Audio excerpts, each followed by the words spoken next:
விசுவாசிக்கிறது என்னங்க அப்படின்றதுல மோசேட்ட கத்துக்கலாம். 4 பாயிண்ட் இருக்குது. கர்த்தரை நீங்க விசுவாசிக்கிறீங்க இல்லையா, அதுக்கு 4 பாயிண்ட கொடுக்கிறார். பாயிண்ட் சொல்றேன். பார்வோனுடைய குமாரத்தினுடைய மகன் என்று எண்ணப்படுவதை வெறுத்து. அப்படின்னு என்ன அர்த்தம் அப்படின்னா, பார்வோனுங்கிறது ஒரு தெய்வம், எகிப்துடைய தெய்வம். அவருடைய மகள் என்பது எகிப்துடைய தெய்வம். முதல்ல பார்வோனுடைய வம்சங்களே எகிப்துல தெய்வம். இவர் சொல்றாரு, கிறிஸ்து இயேசுவை தவிர இல்லைன்னா கர்த்தரை தவிர வேறொரு நாமத்தையோ வேறொரு வல்லமையோ நான் தேவனாக ஏற்றுக்கொள்வது கிடையாது, அதை வெறுத்துன்றார். ஃபர்ஸ்ட் இந்த ஃபெய்த்ல இதை கர்த்தரை விசுவாசிக்கிறது என்னதுன்னா, அவருடைய நாமம் அல்லாமல் வேறொரு நாமம் நமக்கு ரட்சிக்கப்படுவதற்கு இல்ல, கர்த்தர் தான் தேவங்கிறதுல உறுதியில இருப்புங்கிறத மோசே சொல்றாரு, வெறுக்கிறாரு. 2, அனுத்தியமான பாவ சந்தோஷத்தை அனுபவிப்பதை வெறுத்து இல்லையா. அதாவது தவறான எந்த முறையில எனக்கு காசோ பொருளாதாரமோ செல்வோ வந்தா அது எனக்கு வேண்டான்றது தான் விசுவாசத்துல இன்னொரு படின்றார். நம்ம எல்லாரும் சொல்றோம் பாருங்க, நான் கர்த்தரை விசுவாசிக்க அப்படிம்போம். ஆனா தவறான எந்த வழியிலையும் காசு வந்தாலும் செல்வங்கள் வந்தாலும் சந்தோஷங்கள் வந்தாலும் அனித்தியமான பாவ சந்தோஷங்கள் சொல்லுது, நம்ம ஏற்றுக்கொள்றோம் இல்லையா. ஆண்டவரை விசுவாசிக்கிறோம், ஆனா எப்படி வந்தாலும் காசு வந்தாலும் ஓகேன்றோம், சந்தோஷம் எப்படி வந்தாலும் ஓகேன்றோம். அனித்தியமான பாவ சந்தோஷம், அதாவது நிரந்தரமாய் வராம இருக்கிற சந்தோஷங்களுக்கு பேர் பாவ சந்தோஷமா. இந்த சந்தோஷத்துக்கெல்லாம் நம்ம ஓகே தான் சொல்றோம் இல்லையா. எல்லாருமே சொல்றோம். எனக்கு தெரிஞ்சு 100% உபாசம் இருக்கிறவங்க சரி, கண்ணீர் விடுறவங்க சரி, 100% இதை ஃபாலோ பண்றது கிடையாது. நான் கர்த்தருடைய பிள்ளை, ஆனா அனித்தியமானது ஒண்ணு எனக்கு வேண்டாம், பாவமானது உனக்கு ஒண்ணு வேண்டாம்னு யாரும் சொல்றது கிடையாது. எப்படியாவது எனக்கு வரட்டும் தான் சொல்றோம். ஆனா மோசே சொல்றாரு, நான் அதை வெறுக்கிறேன், ஐ ஹேட் இட் என்றார், நான் அதை வெறுக்கிறேன்றார். விசுவாசத்துல 2வது படி, விசுவாசம் ரொம்ப முக்கியமான படி. பாவத்தினால எனக்கு எதுவும் வேண்டாம். 100% பேர் இங்க பில்லி சினிமும் நாள் பார்த்து குறி பார்த்து தான் வாழ்க்கையை ஓட்டுறாங்க. ஆனா சொல்றதுலாம் நான் கர்த்தரை விசுவாசிக்கிறேன், அவர் சொன்னோம் நான் அதை வெறுக்கிறேன் அப்படின்றார். 3வது, தேவ ஜனங்களோட துன்பத்தை அனுபவிப்பதை தெரிந்து கொண்டான்றது. விசுவாசத்துல 3வது படி என்னது, நான் என்னோட கூட சக மனுஷன் ஒருத்தர் வர்றாரு சர்ச்சைக்கு, அவர் வேதனைப்படும் போது அவருடைய வேதனையில பங்கு வைப்பது விசுவாசன்றார். விசுவாசத்தை பத்தி பேசுது இல்லையா. நான் சொன்னேன், எரியோல இருந்து ஒருத்தன் போறான், எருசலேம்ல இருந்து எரியோவுக்கு போறான், ஒருத்தன் அடிபட்டான், கீழே கிடக்குறான். ஆசாரியர் லேவியர்லாம் பார்த்துட்டு போறாங்க. ஆனா சமாரியா ஒருத்தன் வர்றான், அவனை தூக்கி எடுத்து சத்திரத்துல வச்சு, அவங்க சத்திரத்துல கொண்டு வண்டியில வச்சு சத்திரத்துல கொண்டு போய் சரியாகிட்டான். அதுக்கு பேர் தான் விசுவாசன்றது. விசுவாசன்றது நான் பாடுறது கண்ணீர் விடுறது அல்ல இல்லையா. சர்ச்சில் 2 மணி நேரம் இருந்து நான் பாடுறதுல 40 நாள் உபாசிக்கிறதுக்கு பேர் விசுவாசம் இல்லை. விசுவாசம்னாலே வேற. இந்த உபாசம் கண்ணீர் எல்லாம் என் ஜெபத்துல கூடுறதான் தவிர என் விசுவாசத்துல கூடுறது கிடையாது. என் விசுவாசம்னா தான். என் கூட ஒரு மனுஷன் வந்துட்டாரு, பாவம் ரொம்ப கஷ்டப்படுறாரு இல்லையா, ரொம்ப அவமானப்படுறாரு, அவரால் எந்திரிச்சு நடக்க முடியல, எந்திரிச்சு ஓட முடியல, அவருக்கு ஒரு பிள்ளைய திருமணம் கட்டி கொடுக்க முடியல, நிலைமை மந்தமா இருக்குது. அதை நான் அவங்களோட கூட அந்த கஷ்டத்துல இருக்கிறது பேர் தான் விசுவாசம். அப்ப விசுவாசத்துல 3வது படியும் சொல்லிட்டேன், இன்னைக்கு 4வது படியும் சொல்றேன். எபிரேயர் 11:26, இனி வரும் பலன் மேல் நோக்கமா இருந்து எகிப்தில் உள்ள பொக்கிஷங்களிலும் கிறிஸ்துவ நிமித்தம் வரும் நிந்தை அதிக பாக்கியம் என்று எண்ணினான். அவர் சொல்றாரு, விசுவாசத்துல ரொம்ப முக்கியமான ஒரு பொருள் சொல்றாரு. நிறைய விஷயம் இருக்குது, விசுவாசத்தை மேல சொல்றேன். மோசையோட விசுவாசம் 4வது விசுவாசம். அவர் சொல்றாரு, எகிப்தில் உள்ள பொக்கிஷங்களை பார்க்கிலும் அப்படின்றார். எகிப்துல நிறைய பொக்கிஷம் இருக்குதான், அத பாக்கியம் இல்லை என்று எண்ணி அப்படின்றார். பொக்கிஷத்தை யாராவது வேண்டாம் சொல்லுவானா, பிளஸிங் இல்லைன்னு சொல்லுவானா, ஆசீர்வாதம் இல்லைன்னு சொல்லுவானா. ஆனா இவரு சொல்றாரு, எகிப்துக்கே இவர் தான் அடுத்த ராஜாவாக போறாரு. மொத்த எகிப்து ஒரு கண்ட்ரோல் தான் வரப்போகுது. மொத்த செல்வங்களும் பொக்கிஷங்களை அடுத்து மோசைக்கு தான் வருது. அவர் சொல்றாரு, அந்த எகிப்தின் பொக்கிஷங்களை வேண்டான்றாராம், அது பாக்கியம் என்று எண்ணாமல் அது வேண்டாம் அப்படின்றாராம். எகிப்தின் பொக்கிஷங்கள் எனக்கு வேண்டாம். இந்த எகிப்தின் பொக்கிஷம், இந்த எகிப்தில் எப்படி பொக்கிஷங்களை தேடி கொண்டார்கள் சொல்றேன், சரியா, ரெடியா? ஏன் அந்த எகிப்தின் பொக்கிஷங்களை அவன் பாவம் என்று எண்ணுனா, அதை வெறுக்கிறான். எகிப்து எப்படி வளர்ச்சாயிடுச்சு, எகிப்து எப்படி பெரிய பொருளாதாரத்துல மேல வந்துருச்சு, அதை சொல்றேன். அதையெல்லாம் அவன் கிரகிச்சுட்டு தான் அதை வேண்டாம் சொல்றான். 2 பாயிண்ட் சொல்லுது. 1, எசேக்கியேல் 16வது அதிகாரம். இதை நான் சொல்லும் போதே உங்களுக்கு நிறைய தெரிஞ்சிடும். இந்த பணம் எப்படி புரளும் அப்படின்றது, எகிப்தில் எப்படி புரண்டுச்சு, உலகத்தில் எப்படி புரளுது, எப்படி புரளும்ன்றத எசேக்கியேல் 16 போவோம். அங்க கொஞ்சம் பார்த்துட்டு வரும் இல்லையா? முதல்ல இந்த விஷயத்துக்கு போவோம், அப்புறமா டாப்பான விஷயத்துக்கு போவோம். நீங்க எசேக்கியேல் 16 எல்லாரும் வீட்டிலேயே படிக்கணும். நீங்க கண்டிப்பா படிக்கணும். உங்களுக்கு புரிஞ்சா கர்த்தருக்கு ஸ்தோத்திரம். எல்லாத்தையும் சொல்ல முடியாது, சொல்ற வார்த்தைகளும் அதுல இல்ல, அவ்வளவு பலகீனமா இருக்கும். ஆனா அதுல இருந்து 2 பாயிண்ட் சொல்றேன் நான் இல்லையா? எகிப்துல எப்படி வந்துச்சு, எகிப்தினுடைய ஃபார்முலாவை இஸ்ரவேலர்கள் இப்ப கை கொள்றாங்க பொக்கிஷங்களை சேர்ப்பதற்கு. 24 வசனம் 16-24, நீ உனக்கு மண்டபங்களை கட்டி, பொக்கிஷங்கள் எப்படி சேர்த்தாங்க அப்படின்னா, மவுண்ட் இருக்குது, மண் மேடு, உனக்கு மண்டபங்களை கட்டி அப்படின்னா தமிழ்ல சொல்லிடலாம், இங்கிலீஷ்ல சொல்லிடலாம், அதை லாட்ஜ், உனக்காக நீ லாட்ஜிகளை கட்டி, மண்டபங்களை கட்டி, மண் மேடுகளை கட்டி, பெரிய பெரிய பேலஸ்களை கட்டி முதல்ல கட்டுறாங்க. அடுத்து சொல்றாங்க, உனக்கு சகல வீதிகளிலும் உயர்ந்த மேடைகளை உண்டு பண்ணினாய். மேடனை இதுல என்ன சொல்லுதுன்னா, உயர்ந்த கூடு இல்லைன்னா கோயில், நினைவு சின்னங்களை வைக்கிற ஒரு பேழை. இதை எங்க வைக்காங்களாம்? ஒவ்வொரு ஊர்லயும் அந்த ஊர்ல முக்கியமான இடத்துல, சதுரமான இடத்துல, மக்கள் எல்லாரும் கூடுற இடத்துல வைக்கிறாங்கன்றது நினைவு பேழை. கர்த்தருக்கு ஒரு நினைவு பேழை இல்லையா? அது எந்த ரூபத்துல வைக்கிறாங்க? மனுஷ ரூபத்துல வைக்கிறாங்க, மனுஷ ரூபத்துல வைக்கிறாங்க, செக்ஸா வைக்கிறாங்க, கவர்ச்சி இல்லாம வைக்கிறாங்க, எப்படியோ வைக்கிறாங்க. மனுஷனுக்கு ஒரு பேழை. நல்லா கேட்டுடுங்க, எப்படி எகிப்து வளர்ச்சாச்சு. இதை சொல்லும் போது நிறைய விஷயம் புரியறதுக்கு வேண்டியது இப்படி சொல்றேன். 3வது அடுத்த பயணம் சொல்லுது, நீ சகல வழி முனைகளிலும் உன் உயர்ந்த மேடைகளை கட்டி. அப்புறமா என்ன சொல்றாங்க, மறுபடியும் பெரிய பெரிய மேடைகள் எல்லாம் கட்டுறாங்க இல்லையா? ஏன் இதை கட்டினாங்க அப்படின்னா, எகிப்துல இப்போ நம்ம ஊருக்கள்ல நீங்க பாருங்களேன், ஒவ்வொரு ஊர்ல போனீங்கன்னா இந்த ஆலயம் அப்படின்றது முக்கியமான சென்டர்ல தான் இருக்கும். அதுக்கு பின்னாடி இந்த குருசடின்னு சொல்லுவாங்க பாருங்க, முக்கியமான சென்டர்ல தான் வைப்பாங்க, அதே வைப்பாங்க.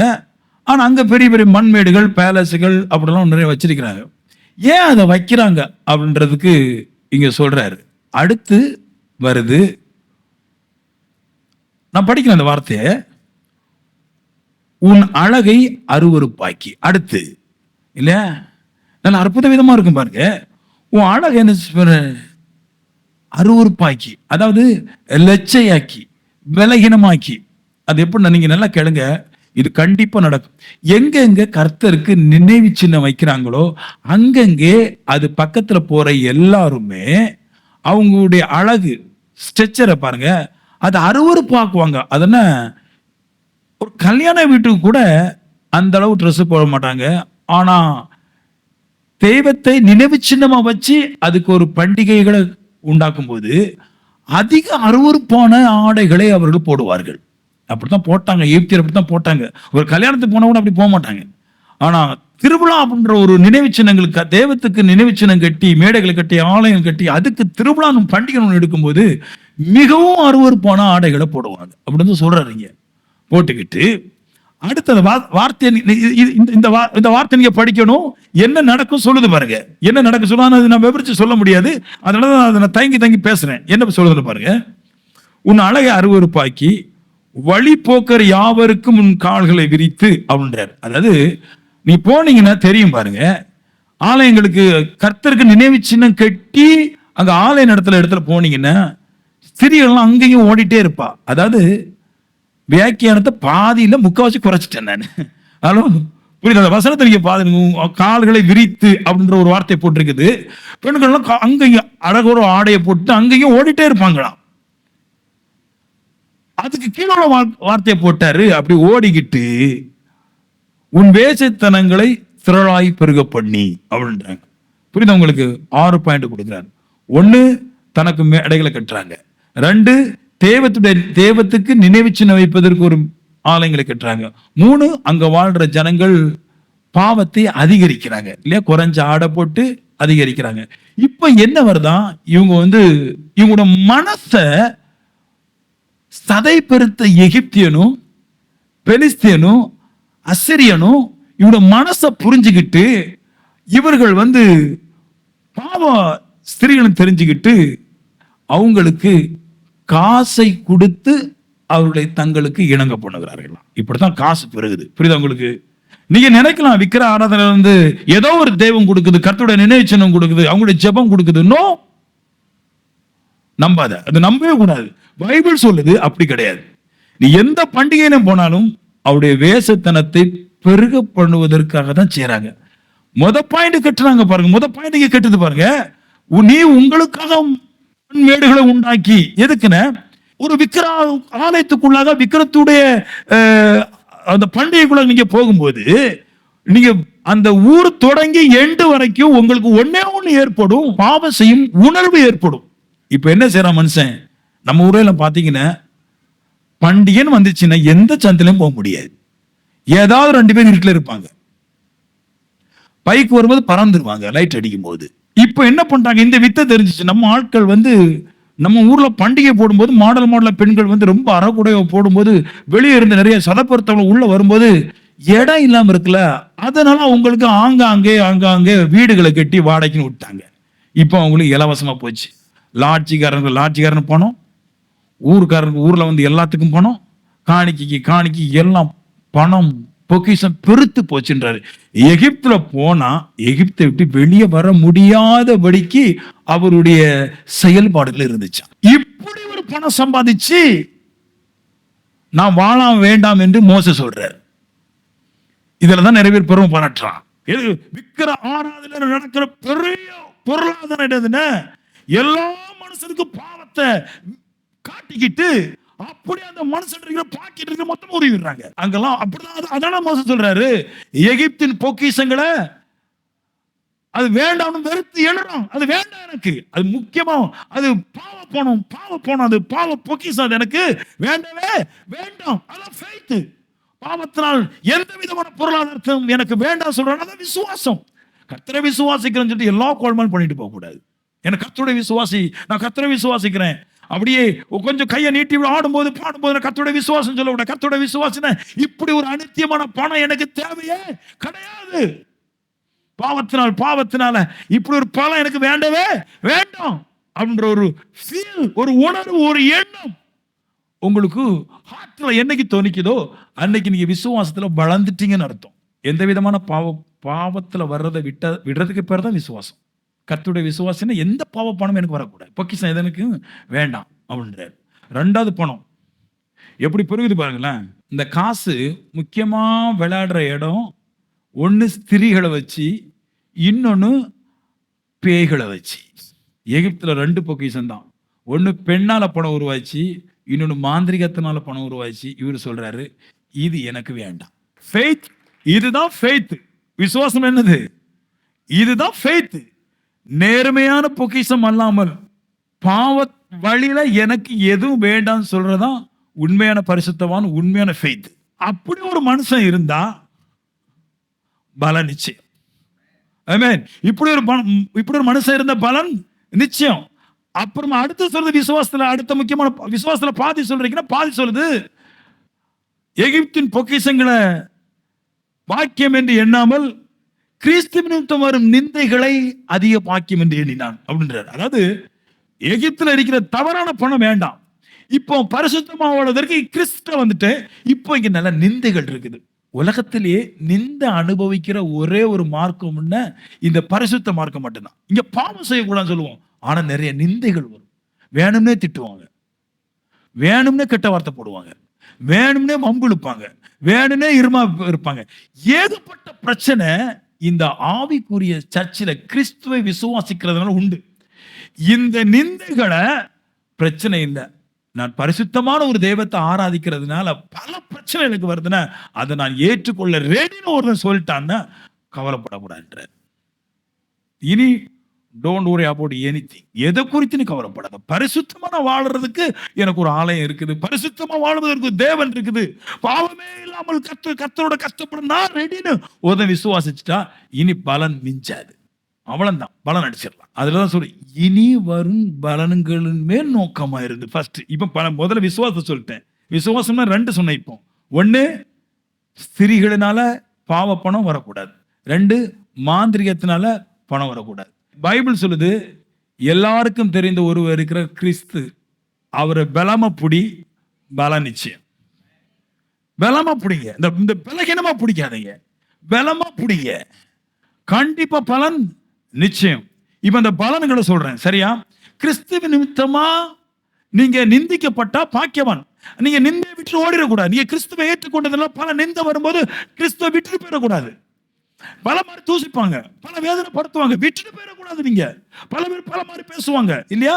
சத்தியம் தெரியாதவங்க பேசுவாங்க, பாவ மனுஷன் பேசுவான், அரசியல்வாதிக பேசுவாங்க, சத்தியம் பைபிள் வாசிக்காதவங்க பேசுவாங்க, என்னதான் பேசுவாங்க.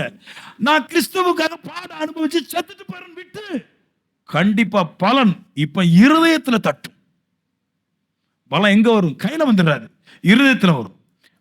இனி வரும் பலன் நோக்கமா இருந்து கிறிஸ்துவத்துல ஒரு பவரான ஒரு வாழ்க்கை என்னன்னா, இனி பலன் வரும். அதனால கேளுங்க, நீங்க விசுவாசத்துல ஸ்ட்ராங் ஆயிட்டீங்கன்னா பலன் கண்டிப்பா நிச்சயம் வரும். இனி வரும் பலன், அந்த பலத்துல நோக்கமா இருங்கள். இந்த பாவ பணம் வேண்டாம், நோக்கமா இருங்கள். பரிசுத்தமான பணத்துக்காக, விசுவாச பணத்துக்காக நோக்கமா இருங்கள். நீங்க எப்படி இந்த வெற்றியை சுதந்திரிக்க போறீங்க? கிறிஸ்துவுக்காக உபத்திரப்படுறவங்களுக்கு 5 வெற்றி இருக்குது. அதை உங்களுக்கு ஃபர்ஸ்ட் போதிக்கட்டும். 1, கிறிஸ்துவ நிமித்தமா நீங்க சரியான நிந்தைகளை அனுபவிச்சு கிறிஸ்துவோட கூட இருந்தால் உங்களுக்கு முதல்ல கிடைக்கக்கூடியது, உங்க ஹார்ட்ல பரிசுத்தமான சொப்பனங்கள் உங்களுக்கு கொடுக்கப்படும். பாவ சொப்பனம் இல்ல, பரிசுத்தமான சொப்பனங்கள். கிறிஸ்துவ நிமித்தமா வருகிற மனுஷனுக்கு, நிந்தைகளை தாங்குற மனுஷனுக்கு நல்ல ஆசீர்வாதமான சொப்பனங்கள் கொடுக்கப்படும். இது ஏன் கொடுக்கப்படுதுன்னா, இன்னும் ஆவிக்குரிய வளர்ச்சியில் தேராததுனால. சின்ன ஒரு சொப்பனத்தின் மூலமாய் தேவன் உங்களுக்கு நடத்தக்கூடியவர்களை சொல்லி அவரே உங்களுக்கு நடத்துகிறார். ஃபர்ஸ்ட். அடுத்த ஸ்டேஜ், வேத வசனத்தை திருப்பி திருப்பி படிக்கிறதுனால உள்ளத்துக்குள்ளாக எனக்கு இவைகள் கிடைக்கும் ஒரு நம்பிக்கை ஏற்படுத்தி அதன் மூலமா கிறிஸ்து தர்றது. நல்லா கேட்டுடுங்க, இருதயத்துல எப்படிங்க நம்பிக்கை ஏற்படுத்துறது? இருதயத்துல எப்படி ஒரு தரிசனத்தை கொண்டு வர்றது? நான் இப்போ ஒரு வார்த்தை சொல்லும் போது உங்களுக்கு ஒரு தரிசனம் வரும். உங்களுக்கு வசனத்தை படிச்சு தரிசனம் வந்துச்சா இல்லைன்னு தெரியாது, ஆனா எந்த மாதிரி சத்தியம் கேட்டீங்கன்னு தெரியாது. நான் வசனத்தை படிக்கும் போது எனக்கு தரிசனம் வரும். இப்போ உங்களை அதை உண்டு பண்றேன் பாருங்க. FISH மீன் அப்படி சொல்லும்போது உங்க ஹார்ட்ல இப்போ ஒரு தரிசனம் வந்துருச்சு. அதுக்கு முள்ளு இருக்கும். இந்த வார்த்தை சொன்ன உடனே ஒரு விஷன் உங்களுக்கு ஹார்ட்டுக்கு வந்துச்சா இல்லையா? வருது.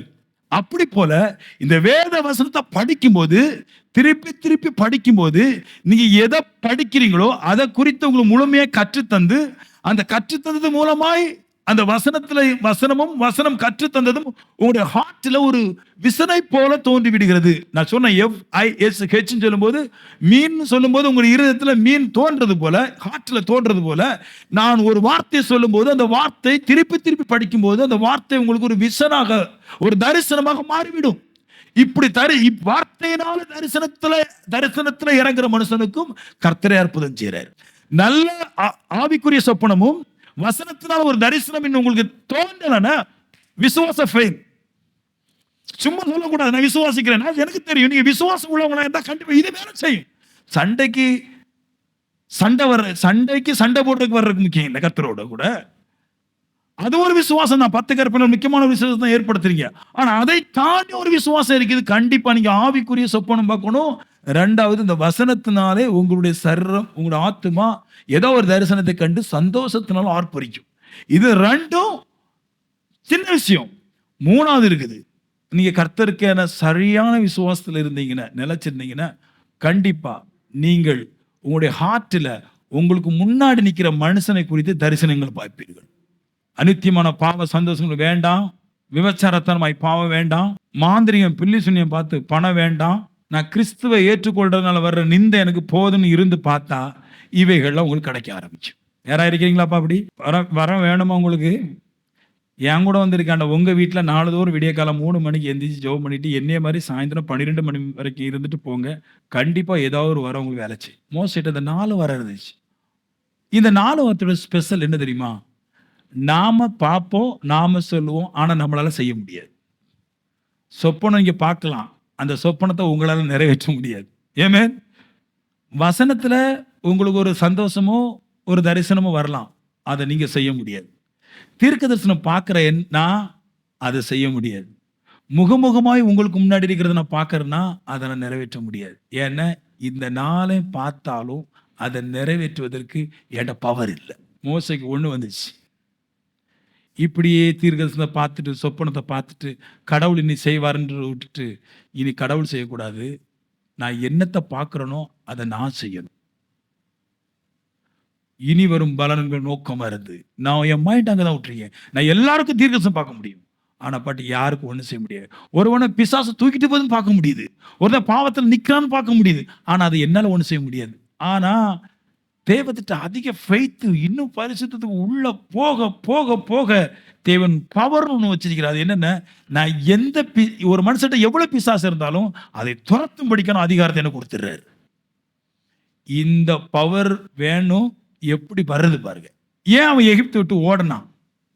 இனி வரும் பலன்கள் நோக்கமா இருந்தான். தரிசனம் பார்க்கறது மட்டும் முக்கியம் இல்லை, அந்த தரிசனத்தை செய்யணும், அதான் முக்கியம். அதுக்கு வேண்டி எகிப்தை விட்டு ஓடனான். எகிப்தை விட்டு இஸ்ரேலுக்கு ஓடுறார். அதனாலதான் அவரு செங்கடலை அப்படி அடிச்சா அது அப்படி பறந்துச்சு. கல்லை அடிச்சா அங்கிருந்து கல்கண்டு மாதிரி டேஸ்டா தண்ணி வரும். மேலே பார்த்தா பேனு, கீழே பார்த்தா வண்டு. கோலை கீழே போட்டா ரத்தம், போட்டா பாம்பு, எடுத்த கம்பு. இந்த இந்த பவர்ஃபுல் ஆற்றல் எப்படி வந்துச்சு? அவன் ஸ்திரீகளை பார்த்து ஓட ஆரம்பிச்சான். மாந்திரம் பார்க்கிற மனுஷனையும் பில்லி சுனியரிக்கிற அந்த தேசத்தை விட்டு கடந்து போனான். இப்படிப்பட்ட ஃப்ரெண்டும் வேண்டாம், மனுஷன் வேண்டாம். ஃபர்ஸ்ட் மாம்ச பிரகாரமா ஒரு முடிவு எடுத்தனால கேளுங்க. நீங்க அடுத்தடுத்த கட்டத்துக்கு போகணும்னு இதான் தேவை. மாம்ச பிரகாரமா முடிவு எடுக்கணும். ஃபர்ஸ்ட் மாம்சத்துல முடிவு எடுக்கணும், அப்புறமா ஹார்ட்ல முடிவு எடுக்கணும். பிசாசுக்கு பார்க்குற மனுஷனும் எனக்கு வேண்டாம். ஸ்திரீகளை குறித்து இச்சையா பேசுற மனுஷனும் வேண்டாம். ஸ்திரீகளை குறித்து தவறா பேசுற மனுஷனும் எனக்கு வேண்டாம். மாம்சத்தையே ஒரு மனுஷனுக்கு ஜெயிக்க முடியலன்னா ஹார்ட்டை ஜெயிக்க முடியாது. நான் ஒரு 100 பேர் இருக்கிற கூட்டத்துல எனக்கு பிடிச்சாலும் பிடிக்காதாலும் வந்திருக்கிறேங்க. அங்க என் கண்ணை கரெக்டா வச்சுட்டு நான் இருக்க முடியல, என் படத்தை கரெக்டா வச்சுட்டு இருக்க முடியல. இப்படி இப்படி இப்படி இப்படி திரும்பினாலும் போச்சு. மாம்சமே நிக்கிற, ஹார்ட் நிக்காது. இத்தனை பேருக்கு பயந்த ஒரு விஷயத்தை செய்ய முடியலையே, அப்ப எப்படி தனிமையில செய்ய முடியும்? நான் சொன்னேன், மோசே 500 கிலோமீட்டர் ஓடினா. எப்படிங்க ஓடினா? 500 கிலோமீட்டர் ஓடினாங்க மோசே. எலியா 17 கிலோமீட்டர் ஓடுறான் கர்மேல் பர்வதத்துல ஜெஸ்ரேலுக்கு. எப்படிங்க ஓடினா? வீட்டில் போய் இருந்துட்டு அந்த அரங்கீட்டில் போய் அந்த சட்டை எடுத்துருவோமா, எப்போ பார்த்தாலும் என்ன சொல்லுவோம், காலாலும் ஒரே வலி. எப்படி 500 கிலோமீட்டர் ஓடுற ஒரு மனுஷன் 17 கிலோமீட்டர் எப்படி ஓடுறான்? ரதத்தை தாண்டி எப்படி ஓடுறான்? பிராக்டிஸ். ஏன் நிறைய பேர் ஜெயிக்கல? ஆவிக்குரிய வாழ்க்கையில நிறைய பேர் ஜெயிக்கல. ஃபர்ஸ்ட் மாம்ச கண்ணை சரியா வைக்க முடியல இல்லையா? 2 ஹார்ட்டுக்குள்ள இருக்கிற பாவங்களை விக்கிர ஆராதனைக்கு செல்லும் போது அறகுறையாய் ஆடை அணிந்தவங்க. 2வது பாவத்தினாலே பில்லி சூலியத்தினாலே பணத்தை சம்பாதிச்ச சில அனுபவங்கள் 2 இருதயத்திலிருந்து நீ ஆவிக்குரிய மனுஷனா இருந்தாலும் துரத்தும். உன் ஹார்ட்ல என்ன செய்யும்? துரத்துட்டே இருக்கும். உன் ஹார்ட்ல நீ யார் சொல்லாண்டாம், அதே சொல்லும். ஒருக்க மந்திரம் பார்த்தா என்ன தப்பா, ஒருக்க பாருங்க, ஒருக்க பாருங்க, ஒருக்க பாருங்க சொல்லும். அப்புறம் உள்ள இருக்கிற பாவம் அவன்டே சொல்லும், இன்னைக்கு சண்டைக்கு போண்டான், சண்டை ஞாயிற்றுக்கிழமை போண்டான், அப்படி நம்ம ஃபிகர் அப்படி பார்த்து சுத்திட்டு வரலாம் அப்படி சொல்லும். இல்லை உங்ககிட்ட இருக்கிற பாவம் உங்களோட பேச ஆரம்பிக்கும். இப்போ இதை எப்படி துரத்த போறீங்கன்னா, ஹார்ட்ல இருக்கிற பாவத்தை நீங்க ஜெபம் பண்ணி தான் துரத்த முடியும். எப்படி துரத்துறீங்க அப்படின்னா, நான் துரத்துறே சொல்லித்தரேன். ஆவிக்குரியவே ஆத்மாவில் இருக்கிறத எப்படி ஜெயிக்க முடியும்னா, அதுக்கு பேர் வந்து ஸ்பீடு. ஸ்பீடு தான் ஜெயிக்கும், ஸ்லோ ஜெயிக்காது. ஜெபத்தை உங்களுடைய பாவம் மேற்கொள்ளும்.